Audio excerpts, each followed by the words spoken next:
সাত বেগম খালেদা জিয়া, বগুড়া ৬ তারেক রহমান, ঠাকুরগাঁও ১ আমি নিজে।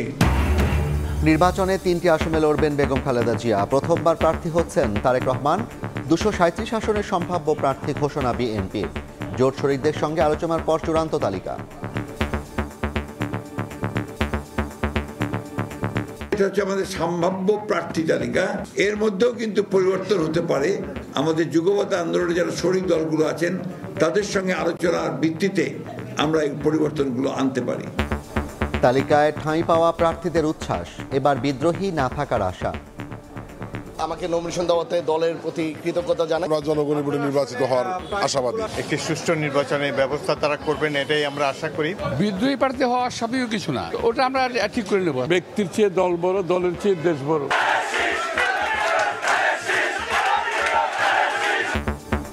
বেগম জিয়া ও তারেক রহমানের নির্বাচনী এলাকা সহ জেলায় জেলায় আনন্দ মিছিল। দেখছিলেন প্রধান শিরোনাম। রাতের সময় সঙ্গে আছি আমি জাফর সাদিক। এবার অন্যান্য শীর্ষ সংবাদ। বেগম জিয়ার প্রার্থিতা ও তারেক রহমানের দেশে ফেরার ঘোষণায় স্বাগত এনসিপির। গণতন্ত্র সংহত হওয়ার আশা। সরকারের একাংশের বিরুদ্ধে নির্বাচন বানচালের অপচেষ্টার অভিযোগ। সনদ বাস্তবায়ন ও গণভোট নিয়ে ঐক্যবদ্ধ সিদ্ধান্ত নিতে হবে দলগুলোকেই। ১ সপ্তাহ সময় দিল অন্তর্বর্তী সরকার। রেফারির অভাব দেখছে জামায়াত। সংকটময় মুহূর্তে দাঁড়িয়ে দেশ, নির্বাচনের ওপর নির্ভর করছে গণতন্ত্রের পথযাত্রা, বললেন সিইসি। ভোট সুষ্ঠু করতে দল, বাহিনী সহ সবার সহযোগিতা প্রত্যাশা। এবং নতুন টেলিকম নীতি বাস্তবায়নে গ্রাহকের ব্রডব্যান্ড ইন্টারনেট খরচ বাড়ছে 20%। প্রতিবাদে অপারেটরদের বিক্ষোভ। এক নামে সিম সংখ্যা 7-এ নামানোর উদ্যোগ।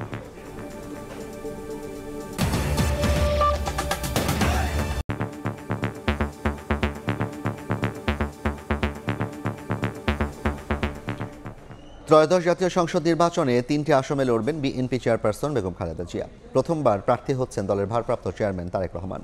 ঠাকুরগাঁও 1 আসনে লড়বেন মির্জা ফখরুল ইসলাম আলমগীর। 237টি আসনের সম্ভাব্য প্রার্থী ঘোষণা করেছে বিএনপি। দলের মহাসচিব জানান, প্রয়োজনে পরিবর্তন হতে পারে ঘোষিত তালিকা। জোট শরিকদের সঙ্গে আলোচনার পর চূড়ান্ত হবে 300 আসনের প্রার্থী।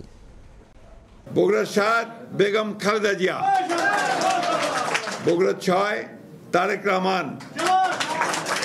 আসন্ন জাতীয় সংসদ নির্বাচনে লড়বেন বিএনপি চেয়ারপারসন বেগম খালেদা জিয়া ও ভারপ্রাপ্ত চেয়ারম্যান তারেক রহমান। তাদের নাম ঘোষণার সঙ্গে সঙ্গে তুমুল হর্ষধ্বনিতে ফেটে পড়ে দলটির গুলশানের কার্যালয়। সোমবার বিএনপির প্রার্থী তালিকা চূড়ান্ত করতে দিনভর চেয়ারপারসনের কার্যালয়ে চলে বৈঠক। সভা হয় স্থায়ী কমিটি ও সাংগঠনিক টিমের সঙ্গে। কয়েক দফা সংবাদ সম্মেলনের সময় পেছানোর পর উত্তেজনার অবসান ঘটে সন্ধ্যায়। আমরা আমাদের সম্ভাব্য প্রার্থীদের বিএনপি মহাসচিব মির্জা ফখরুল ইসলাম আলমগীর ঘোষণা দেন ধানের শীষের সম্ভাব্য 237 প্রার্থীর নাম। জানান, জোট শরিকদের সঙ্গে আলোচনার পর চূড়ান্ত হবে তালিকা। এটা হচ্ছে আমাদের সম্ভাব্য প্রার্থী তালিকা। এর মধ্যেও কিন্তু পরিবর্তন হতে পারে। বিশেষ করে আমাদের যুগপৎ আন্দোলনে যারা শরিক দলগুলো আছেন তাদের সঙ্গে আলোচনার ভিত্তিতে আমরা এই পরিবর্তনগুলো আনতে পারি। ফেনী 1, বগুড়া 7 ও দিনাজপুর 3 আসন থেকে লড়বেন বিএনপি চেয়ারপারসন বেগম খালেদা জিয়া। বগুড়া 7 বেগম খালেদা জিয়া, দিনাজপুর সদর থেকে বেগম খালেদা জিয়া। প্রথমবার প্রার্থী হচ্ছেন দলের ভারপ্রাপ্ত চেয়ারম্যান তারেক রহমান। বগুড়া 6 আসন থেকে লড়বেন তিনি। বগুড়া 6 তারেক রহমান। মহাসচিব মির্জা ফখরুল লড়বেন ঠাকুরগাঁ 1 আসন থেকে। স্থায়ী কমিটির সদস্য হাফিজউদ্দিন আহমেদ ভোলা 3, গয়েশ্বরচন্দ্র রায় ঢাকা 3, মির্জা আব্বাস ঢাকা 8, আমির খসরু মাহমুদ চৌধুরী চট্টগ্রাম 10, সালাউদ্দিন আহমেদ লড়বেন কক্সবাজার 1 আসন থেকে। ঠাকুরগাঁও 1 আমি নিজে, মির্জা ফখরুল ইসলাম আলমগীর। গুলশান কার্যালয়ের সামনে উচ্ছ্বাসে মেতে ওঠেন প্রার্থী তালিকায় ঠাঁই পাওয়া নেতারা। আমাকে নমিনেশন দেওয়াতে দলের প্রতি কৃতজ্ঞতা জানাই। জনগণের ভোটে নির্বাচিত হওয়ার আশাবাদী। প্রার্থী তালিকা ঘোষণার পর স্থায়ী কমিটির সদস্যরা প্রত্যাশা করেন এবার বিদ্রোহী প্রার্থী থাকবে না। দলের স্বার্থে আমরা আশা করি সকলে মিলে ঐক্যবদ্ধভাবে কাজ করব। বিদ্রোহী প্রার্থী হওয়ার স্বাভাবিক কিছু না, হতেও পারে, তো ওটা আমরা ঠিক করে নেব। মনের দুঃখ তো থাকতেই পারে, নমিনেশন না পেলে অনেক সময় থাকতে পারে, সেটা তো একটা সাময়িক ব্যাপার। দিনের শেষে কি বলে, ব্যক্তির চেয়ে দল বড়, দলের চেয়ে দেশ বড়। অন্তর্বর্তীকালীন সরকার তাদের যে প্রধান দায়িত্ব একটি সুষ্ঠু নির্বাচনের ব্যবস্থা তারা করবেন, এটাই আমরা আশা করি। ৬৩ আসনে প্রার্থী ঘোষণা করেনি বিএনপি। এর মধ্যে ঢাকা ৭, ৯, ১০ ও ১৩ আসনও রয়েছে। মুরসালিন হক জুনায়েদ, সময় সংবাদ, ঢাকা। এদিকে আগামী নির্বাচনে বেগম খালেদা জিয়া ও তারেক রহমানের প্রার্থিতার ঘোষণায় উচ্ছ্বসিত বগুড়া, দিনাজপুর ও ফেনীর সমর্থকরা। এছাড়া জেলায় জেলায় আনন্দ মিছিল করেন বিএনপি নেতাকর্মীরা।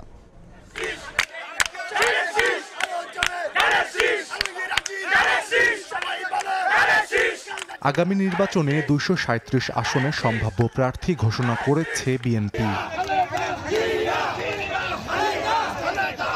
তিনবারের সাবেক প্রধানমন্ত্রী ও বিএনপি চেয়ারপারসন বেগম খালেদা জিয়া বগুড়া ৭, দিনাজপুর ৩ ও ফেনী ১ আসন থেকে প্রার্থী হচ্ছেন। দলীয় ঘোষণা আসার পর বিএনপি চেয়ারপারসনের নির্বাচনী এলাকায় নেতাকর্মী ও সমর্থকদের বাঁধ ভাঙা উচ্ছ্বাস।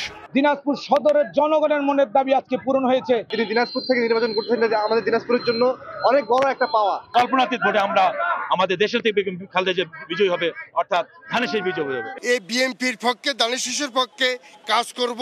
ফেনীর ৩টি সিট আমরা বিএনপিকে উপহার দিব। ফেনী জেলা যে বিএনপির ঘাঁটি সেটা আবারও প্রমাণ করব। প্রার্থী হিসেবে ওনাকে যে আমরা পেয়েছি বিধাতার কাছে, এটাই হচ্ছে আমাদের সবচেয়ে বড় প্রাপ্তি। বিএনপির ভারপ্রাপ্ত চেয়ারম্যান তারেক রহমান এবারই প্রথম বগুড়া ৬ আসন থেকে নির্বাচনে লড়বেন। নির্বাচনী এলাকায় আনন্দ মিছিল বের করেন নেতাকর্মীরা। বগুড়াবাসীর মার্কা ধানের শীষ মার্কা, তারেক রহমানের মার্কা ধানের শীষ মার্কা, খালেদা জিয়ার মার্কা ধানের শীষ মার্কা। দেশনায়ক জনাব তারেক রহমান বগুড়া থেকে নির্বাচিত হয়ে তারা সংসদে যাবে, এই আশা আমাদের পূরণ হয়েছে। এর জন্য আমরা সকলেই অনেক আনন্দিত এবং খুশি। বিএনপির মহাসচিব মির্জা ফখরুল ইসলাম আলমগীর ঠাকুরগাঁও ১ আসন থেকে প্রার্থী হচ্ছেন। খবর পেয়েই দলীয় কার্যালয়ে জড়ো হয়ে উচ্ছ্বাস জানান নেতাকর্মীরা। যে ১৬টি বছর, যে 17টি বছর যে নির্যাতন আমাদের উপরে গেছে, এই নির্যাতনের বহিঃপ্রকাশ আগামী ফেব্রুয়ারি নির্বাচনের মাধ্যমে আমরা এটার প্রতিফলন ঘটাবো, ব্যালটের মাধ্যমে। কক্সবাজার ১ আসনে ধানের শীষের প্রার্থী বিএনপির স্থায়ী কমিটির সদস্য সালাহুদ্দিন আহমদ। বিভেদ ভুলে দলীয় প্রার্থীর জন্য কাজ করার প্রত্যয় নেতাকর্মীদের। সকরিয়া ফেকুয়ার মানুষ কিভাবে ভালোবাসে, কিভাবে গ্রহণ করে এবং ওনার সাথে এই জনগণ সাধারণ খেটে খাওয়া মানুষ দল মত নির্বিশেষে ওনাকে পছন্দ করে এবং ওনার সাথে আছে। 17 বছর কাজ করেছে, আন্দোলন সংগ্রাম করেছে এবং আগামীতে ইনশাল্লাহ চ্যালেঞ্জ করছে, সবাই ইনশাল্লাহ জিতবে। ভোলার 4টি সংসদীয় আসনেই বিএনপির দলীয় প্রার্থী মনোনয়ন পাওয়ায় খুশি নেতাকর্মী ও সমর্থকরা। সাহাল আব্দুল্লাহ আলভি, সময় সংবাদ। এ বিষয়ে আলোচনার জন্য স্টুডিওতে আছেন সহকর্মী আহমেদ সালেহিন। যাচ্ছি তার কাছে। সালেহিন, আপনাকে স্বাগত জানাই। আপনি সন্ধ্যার সময় যেমনটি বলছিলেন যে বিএনপির এবারের যে মনোনয়ন 237 আসনে দেওয়া হলো, সেখানে সবচেয়ে বড় চমক হচ্ছে বেগম খালেদা জিয়ার অংশগ্রহণ। এর বাইরে আর কি চমক আছে? আসলে নির্বাচনে এটাই সবচেয়ে বড় চমক। এই কারণে আমি বলছিলাম, সেটা হচ্ছে যে তার অংশগ্রহণ করা নিয়ে আসলে একটা সংশয় তৈরি হয়েছিল দলের মধ্যে থেকে। শীর্ষ নেতারা বলছিলেন যে তিনি আগামী নির্বাচনে তিনি অংশ নিতে পারবেন কিনা বেগম জিয়া, সেটি তার স্বাস্থ্য, শারীরিক অবস্থা সেসবের নির্ভর করছিল। এবং তিনি যদি মনে করেন যে তিনি নির্বাচনে অংশ নেবেন, তাহলে নিতে পারেন যদি শারীরিক অবস্থা তখন সেই কন্ডিশনে থাকে আর কি। সেই জন্যই বলছি যে বড় চমক। এবং সে কারণে আসলে বেগম জিয়ার এবার 3টি আসনে লড়বেন, প্রতিদ্বন্দ্বিতা করবেন আগামী আসন, যেগুলো দিনাজপুর 3, বগুড়া 7 ও ফেনী 1। একই সঙ্গে আরেকটি চমক হচ্ছে বিএনপির ভারপ্রাপ্ত চেয়ারম্যান অর্থাৎ বেগম জিয়ার বড় ছেলে তারেক রহমান, তিনি কিন্তু এবার প্রথমবারের মতো মনোনয়ন পেলেন এবং নির্বাচনে অংশ নিতে যাচ্ছেন, সেই বিষয়টি কিন্তু রয়েছে। একই সঙ্গে তারেক রহমান বগুড়া 6 আসন থেকে কিন্তু নির্বাচনে অংশ নেবেন। এটিতে তাকে খালেদা জিয়া নির্বাচন করেছেন, জি, সেখানে করেছিলেন। এবং বেগম জিয়া কিন্তু এর আগে যতবার ইলেকশন করেছেন ততবারই কিন্তু জয়ী হয়েছেন, কখনো পরাজিত হননি। কখনো তিনি 5টি আসনেও কিন্তু সর্বোচ্চ আসনে কিন্তু নির্বাচন করেছিলেন। সেই আসনগুলিতে এবার 3টি আসন তিনি ইলেকশন করবেন এবং তার ছেলেও একটি আসনে যোগ হয়েছেন বগুড়া 6 আসনে। একই সঙ্গে মির্জা ফখরুল ইসলাম আলমগীর, যিনি বিএনপি মহাসচিব, তিনি ঠাকুরগাঁও 1 আসন থেকে মনোনয়ন পেয়েছেন, তিনি ইলেকশন করবেন।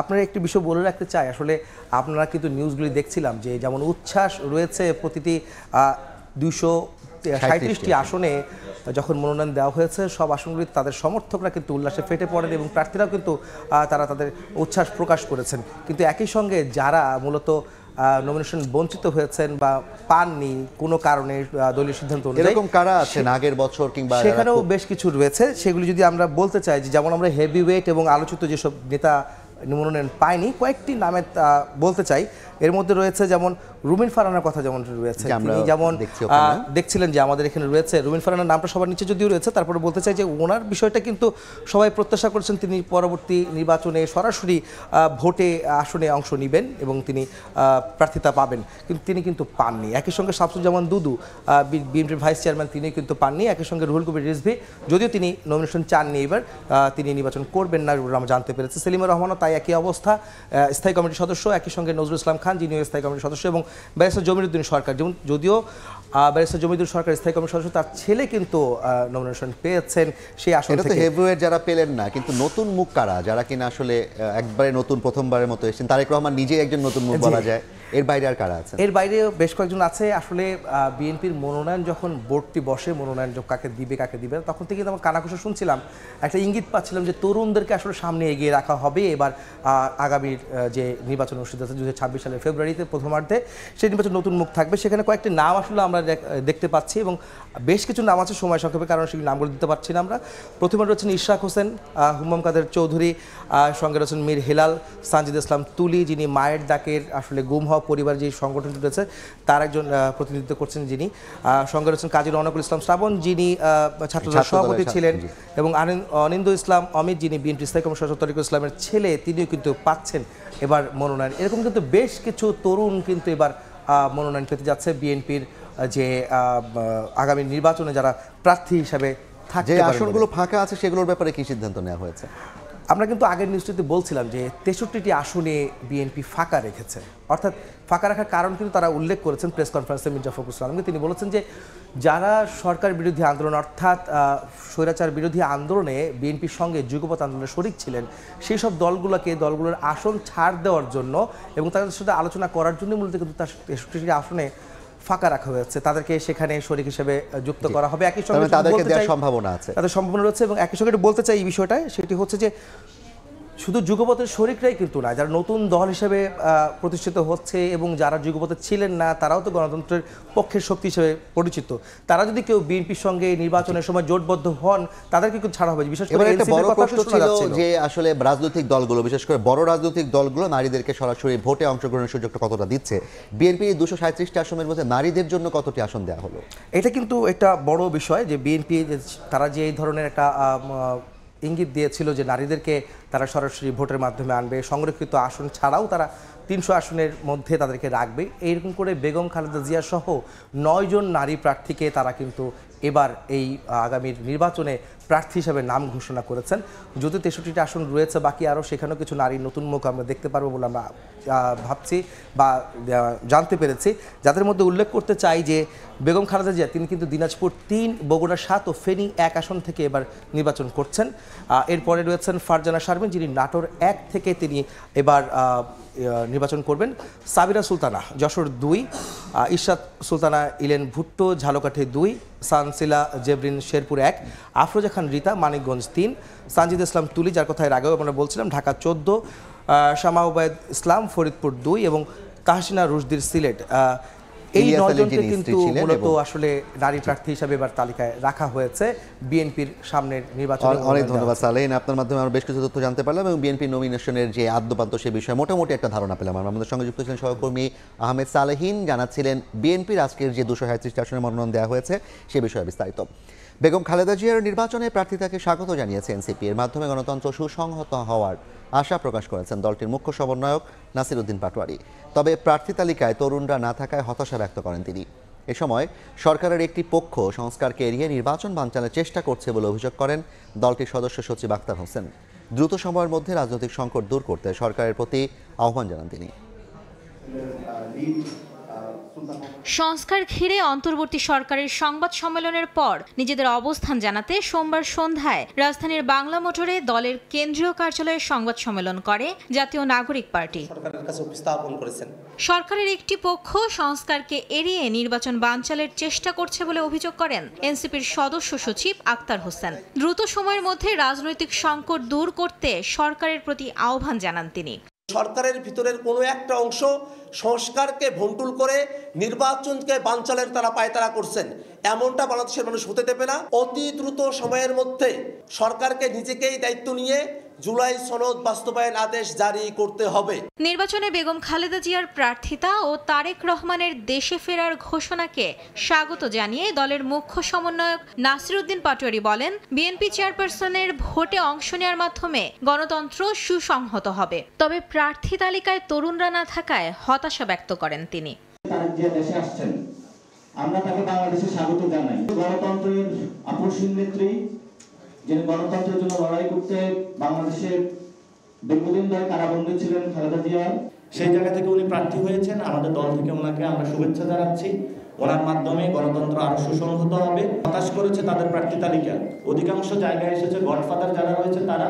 আরপিও ইস্যুতে সরকারকে চাপে রাখার অভিযোগ তুলে এ বিষয়ে জনগণকে সোচ্চার থাকার আহ্বানও জানান এনসিপি নেতারা। সরকারকে প্রেসার ক্রিয়েট করে পিছনের দরজা দিয়ে। মাইমুনা হায়দার চৌধুরী, সময় সংবাদ, ঢাকা। জুলাই সনদ বাস্তবায়ন প্রক্রিয়া সহ গণভোট নিয়ে দলগুলোকে ঐক্যবদ্ধ সিদ্ধান্ত নিতে 1 সপ্তাহ সময় দিয়েছে অন্তর্বর্তী সরকার। অন্যথায় তারাই করণীয় ঠিক করবেন বলে জানিয়েছেন আইন উপদেষ্টা ডক্টর আসিফ নজরুল। উপদেষ্টা পরিষদের বিশেষ বৈঠক শেষে তিনি জানান, এ নিয়ে আর সরকারের পক্ষ থেকে কোনো আলোচনার আয়োজন করা হবে না। 28 অক্টোবর জুলাই জাতীয় সনদ বাস্তবায়নের সুপারিশ প্রধান উপদেষ্টার কাছে জমা দেয় জাতীয় ঐক্যমত্য কমিশন। এরপর থেকেই রাজনৈতিক দলগুলোর মধ্যে শুরু হয় তীব্র বিরোধ। সনদ বাস্তবায়ন প্রক্রিয়া নিয়ে চলছে তুমুল আলোচনা সমালোচনা। নোট অফ ডিসেন্ট বাদ দেওয়াকে জনগণের সঙ্গে প্রতারণা বলছে বিএনপি, আর জাতীয় নির্বাচনের আগেই গণভোটের দাবি জামায়াতের। এসব কারণে জাতীয় নির্বাচন পিছিয়ে যাওয়ার শঙ্কার কথাও বলছেন রাজনীতিকরা। এমন প্রেক্ষাপটে সোমবার বিশেষ উপদেষ্টা পরিষদ বৈঠক অনুষ্ঠিত হয় তেজগাঁওয়ে। প্রধান উপদেষ্টার কার্যালয়ে ডক্টর মোহাম্মদ ইউনূসের সভাপতিত্বে অন্যান্য উপদেষ্টারাও অংশ নেন সভায়। সাম্প্রতিক রাজনৈতিক পরিবেশ ও আইন শৃঙ্খলা পরিস্থিতি নিয়ে আলোচনা হয় বৈঠকে। নেওয়া হয় বেশ কিছু সিদ্ধান্ত। উপদেষ্টা পরিষদের বৈঠকের বিস্তারিত জানাতে প্রধান উপদেষ্টার তেজগাঁও কার্যালয়ে সংবাদ সম্মেলনে হাজির হন আইন উপদেষ্টা ডক্টর আসিফ নজরুল। জুলাই সনদ বাস্তবায়ন প্রক্রিয়া, বিরোধপূর্ণ বিষয় ও গণভোট নিয়ে আগামী 1 সপ্তাহের মধ্যে রাজনৈতিক দলগুলোকে আলাপ আলোচনা করে সরকারকে ঐক্যবদ্ধ সিদ্ধান্ত জানানোর আহ্বান জানান তিনি। বলেন, অন্যথায় করণীয় ঠিক করবে সরকার।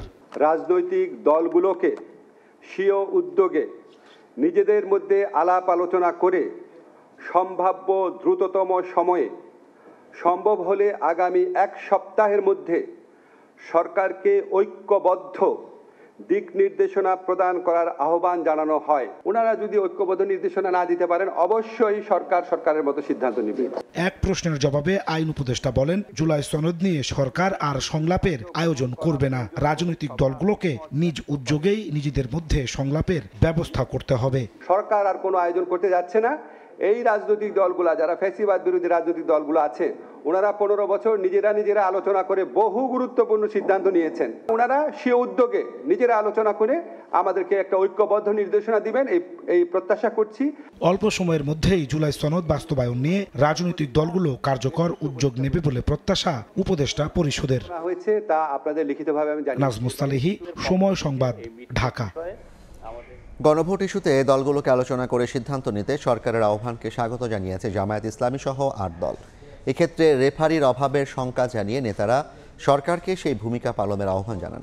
রাজধানীর পুরানা পল্টনে 8 দলের যৌথ সংবাদ সম্মেলনে জাতীয় নির্বাচনের আগে চলতি মাসে গণভোট, পিআর পদ্ধতিতে নির্বাচন সহ অভিন্ন দাবিতে নতুন কর্মসূচি ঘোষণা করা হয়।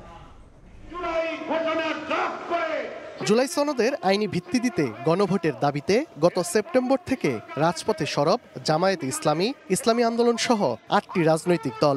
4 ধাপে সারা দেশে কর্মসূচি পালন করে জাতীয় নির্বাচনের আগে চলতি মাসেই গণভোটের দাবি জানায় তারা। দাবি আদায়ে করণীয় ঠিক করতে রাজধানীর পুরানা পল্টনে বাংলাদেশ খেলাফত মজলিসের কার্যালয়ে জরুরি সভা করে আন্দোলনরত দলগুলো। সভা শেষে জামায়াতের নায়েবে আমির সৈয়দ আব্দুল্লাহ মোহাম্মদ তাহের বলেন, জুলাই সনদ বাস্তবায়নে গণভোট ইস্যুতে দলগুলোকে আলোচনা করে সিদ্ধান্ত নিতে উপদেষ্টা পরিষদের আহ্বান ইতিবাচক। গতকালকেই একটি আলোচনার আহ্বান করেছিলাম দলগুলোর ভিতরে। আজকে উপদেষ্টা পরিষদ সেরকম একটি আহ্বানে সকল দলের কাছে জানিয়েছে। আমরা এখন দেখতে চাই মেন স্টেক হোল্ডার মৌলিকভাবে যে সমস্ত দল আছেন তারা এই আহ্বানকে কিভাবে সাড়া দেয়। জাতীয় নির্বাচনের আগে গণভোট না হলে সনদ বাস্তবায়নে সংখ্যার কথা জানান যুগপৎ আন্দোলনের অন্য নেতারা। গণমিছিলের সময় হলো বৃহস্পতিবার 6 নভেম্বর সকাল 11টা রাজধানীর পল্টন মোড়। বিভিন্ন রাজনৈতিক দল ভিন্ন ভিন্ন গণমিছিল করে পল্টনে এসে একীভূত হব। জুলাই সনদটা যদি আইনি ভিত্তি না পায় সেখানে নির্বাচনও কিন্তু বৈধতা থাকবে না। এই জন্য আগে যদি গণভোট হয়, আইনি ভিত্তি হয়, তারপর জাতীয় নির্বাচন তার ভিত্তিতে হয়, তাহলে সেখানে কোনো প্রশ্ন থাকে না। সেখানে বিএনপি যে বলছে একই দিনে দাবি না মানলে আন্দোলন জোরদার করার কথা জানান 8 দলের নেতারা। তানভীর হাসান মেঘ, সময় সংবাদ, ঢাকা। সংকটময় মুহূর্তে দাঁড়িয়ে দেশ, নির্বাচনের ওপর নির্ভর করছে গণতন্ত্রের পথযাত্রা, এমন মন্তব্য করে ভোট সুষ্ঠু করতে সকল দল বাহিনী সহ সবার সহযোগিতা চেয়েছেন CEC AMM Nasir Uddin. AI এর অপব্যবহার ও সামাজিক মাধ্যমে গুজবের বিষয়ে সবাইকে সতর্ক থাকার পরামর্শ দেন সিইসি।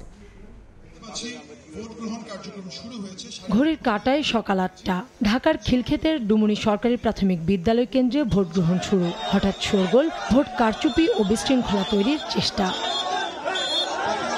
দ্রুত পরিস্থিতি নিয়ন্ত্রণে আনেন আনসার সদস্যরা। ফিরে আসে কেন্দ্রের পরিবেশ। ত্রয়োদশ জাতীয় নির্বাচন সামনে রেখে এটি ছিল বাহিনীটির ডামি মহড়া।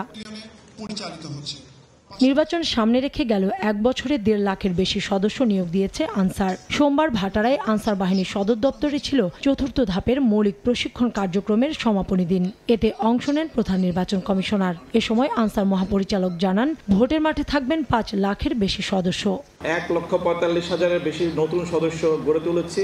আমাদের এই নির্বাচন হবে সম্পূর্ণ ডিজিটাল রেজিস্ট্রেশনের মাধ্যমে। এখানে কেউ অনুরোধ, আবেগ, বিবেক যা কিছুই আমরা বলি, প্রতিটা ক্ষেত্রে আমাদের এই ডিজিটাল রেজিস্ট্রেশন হবে একমাত্র মানদণ্ড।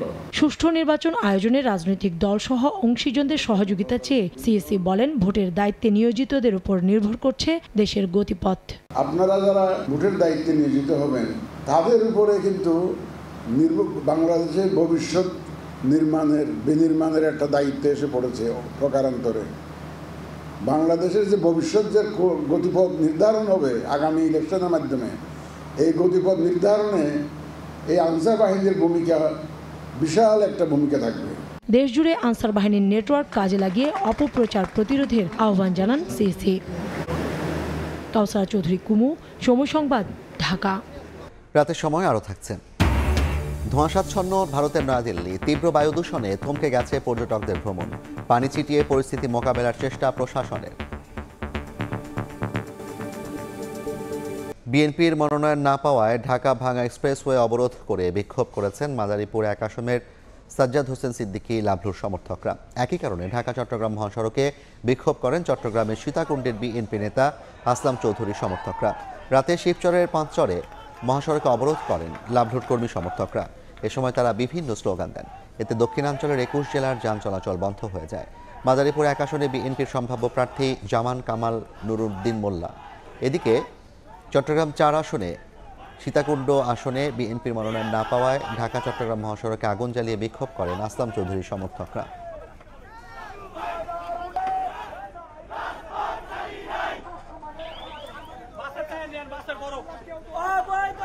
বাড়ছে ব্রডব্যান্ড ইন্টারনেট সেবার খরচ। নতুন টেলিকম পলিসিতে বিভিন্ন ফি ও চার্জ আরোপের কারণে গ্রাহককে দিতে হবে অতিরিক্ত 20% অর্থ। এতে 500 টাকার সংযোগে 100 এবং 1000 টাকার সংযোগে খরচ বাড়বে 200 টাকা। 14% খরচ বাড়ছে সেবাদাতাদেরও। এ অবস্থায় গাইডলাইনে সংশোধনে সরকারকে 9 নভেম্বর পর্যন্ত সময় বেঁধে দিয়েছে আইএসপিএবি। ফ্রিল্যান্সিং, অনলাইন কেনাকাটা সহ নানা কাজে দৈনিক 8400 জিবিপিএস ব্যান্ডউইথ ব্যবহার করেন দেশের 13 কোটি গ্রাহক। এর মধ্যে 60% ব্যান্ডউইথই ব্যবহার করেন 1,34,00,000 ব্রডব্যান্ড গ্রাহক।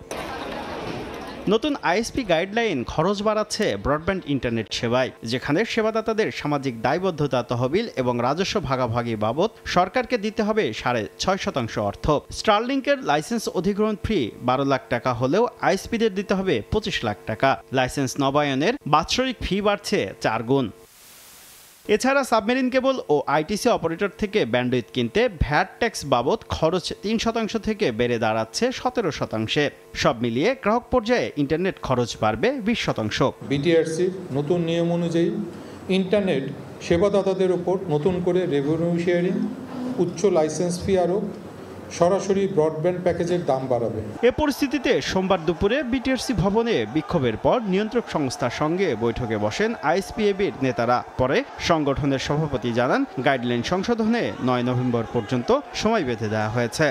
9 তারিখের মধ্যে কিংবা 10 তারিখের মধ্যে বিটিআরসি আমাদেরকে ইনফর্ম করবে যে গাইডলাইনে কতটুকু সংশোধন আসবে, তারপরে আমরা সিদ্ধান্ত নিব। এর আগে সংবাদ সম্মেলনে নির্বাচনের আগেই আইএসপি গাইডলাইন সংশোধনে রাজনৈতিক দলগুলোকে হস্তক্ষেপ করার আহ্বান জানান আইএসপিএবি সভাপতি। যদি দেখেন ডিভিশনালাইজ। শুভ খান, সময় সংবাদ, ঢাকা। ঘন ধোঁয়াশার চাদরে ঢেকে গেছে ভারতের রাজধানী নয়াদিল্লি, থমকে গেছে পর্যটকদের ভ্রমণ পরিকল্পনাও। সরকারি সংস্থার তথ্য মতে শহরটির বায়ু দূষণের মাত্রা খুবই খারাপ পর্যায়ে পৌঁছেছে। পরিস্থিতি মোকাবিলায় প্রশাসন মোতায়েন করেছে পানি ছিটানোর যন্ত্র। সোমবার সারাদিন ঘন ধোঁয়াশায় আচ্ছন্ন ছিল নয়াদিল্লির আকাশ। রাস্তা, ভবন, এমনকি সূর্যের আলোও হারিয়ে গিয়েছিল ঘন ধোঁয়াশায়। ভারতের পরিবেশ মন্ত্রণালয়ের অধীনে আবহাওয়া সংস্থা সাফারের তথ্য মতে শহরের বায়ুমান সূচক দাঁড়িয়েছে 304-এ, যা আন্তর্জাতিক মানদণ্ডে খুবই খারাপ শ্রেণীতে পড়ে। ইন্ডিয়া গেট থেকে শুরু করে শহরের বেশিরভাগ এলাকায় দেখা যায় দৃষ্টিসীমা নেমে এসেছে বিপজ্জনক পর্যায়ে। এমনকি ভারতীয় পতাকা ও যুদ্ধ স্মৃতিস্তম্ভও ছিল প্রায় অদৃশ্য। দূষণ নিয়ন্ত্রণে প্রশাসন মোতায়েন করেছে পানি ছিটানোর যন্ত্র, যাতে বাতাসে থাকা ধূলিকণা কিছুটা হলেও কমে। দূষণে ক্ষতিগ্রস্ত হচ্ছে দেশটির পর্যটন খাত। অবস্থা খুবই খারাপ। আগ্রা থেকে বাসে দিল্লি আসছিলাম, যতই কাছে এলাম ধোঁয়া ততই ঘন হচ্ছিল। এমন পর্যায়ে পৌঁছেছে যে সূর্য দেখা যাচ্ছিল না। বিশেষজ্ঞদের মতে শীতকালে ঠান্ডা ভারী বাতাসে আটকা পড়ে যানবাহনের ধোঁয়া, নির্মাণ কাজের ধূলিকণা ও পার্শ্ববর্তী রাজ্যের ফসল পোড়ানোর ধোঁয়া। এতে প্রতি বছরই শ্বাসকষ্ট ও শ্বাসযন্ত্রজনিত রোগে আক্রান্ত হচ্ছেন লাখো বাসিন্দা। আগের বছরগুলোতে স্কুল বন্ধ, নির্মাণ কাজ স্থগিত ও যানবাহন সীমিত করার মতো পদক্ষেপ নিতে হয়েছিল সরকারকে। সাদিয়া তাসনিম, সময় সংবাদ। ভারতের মতো গুরুত্বপূর্ণ দলের বিপক্ষে ম্যাচের আগে গোলমেলে অবস্থা জাতীয় ফুটবল দলে। লাখ টাকা খরচ করে বাফুফে ক্যাম্প চালালেও অনুপস্থিত হেড কোচ হাভিয়ের কাবরেরা। এমনকি দল ঘোষণা ছাড়াই অনুশীলন করছেন 14 ফুটবলার। মঙ্গলবার কাবরেরার দলের সঙ্গে যোগ দেওয়ার কথা থাকলেও যোগ দেবেন না বসুন্ধরা কিংসের ফুটবলাররা। কোচ আগামীকাল আসতেছে, সব প্ল্যানিং তো কোচই করে। তো উনি আমাদের যে 14 জন নিয়ে প্র্যাকটিস হচ্ছে, আশা করি প্র্যাকটিস ভালোই হচ্ছে। তবে সব প্লেয়ার যখন পাবো, ফুল টিমটা যখন পাবো তখন আসবো। যেমন আমরা বসুন্ধরা প্লেয়ারদেরকেও চিঠি দিয়েছি 4 তারিখে জয়েন করার জন্য। সমিতির একটা খেলা আছে, হ্যাঁ, এই খেলায় হয়তো টিম যদি ফাইনালে যায় তাহলে একরকম পরিকল্পনা, আর যদি টিম মানে ফাইনালে না যায় তাহলে আরেক রকম পরিকল্পনা। এখনও নির্দিষ্ট করে বলতে পারছি না। এ পর্যায়ে শীর্ষ সংবাদ জানিয়ে দিচ্ছে আরেকবার। বগুড়া 7 বেগম খালেদা জিয়া, বগুড়া 6 তারেক রহমান, ঠাকুরগাঁও 1 আমি নিজে। নির্বাচনে 3টি আসনে লড়বেন বেগম জিয়া। প্রথমবার প্রার্থী হচ্ছেন তারেক রহমান। 237 আসনের সম্ভাব্য প্রার্থী ঘোষণা বিএনপির। জোট শরিকদের সঙ্গে আলোচনার পর চূড়ান্ত তালিকা। বেগম জিয়ার প্রার্থিতা ও তারেক রহমানের দেশে ফেরার ঘোষণাকে স্বাগত এনসিপির। গণতন্ত্র সংহত হওয়ার আশা। সরকারের একাংশের বিরুদ্ধে নির্বাচন বানচালের অপচেষ্টার অভিযোগ। এবং সনদ বাস্তবায়ন ও গণভোট নিয়ে ঐক্যবদ্ধ সিদ্ধান্ত নিতে হবে দলগুলোকেই। 1 সপ্তাহ সময় দিল অন্তর্বর্তী সরকার। রেফারির অভাব দেখছে জামায়াত।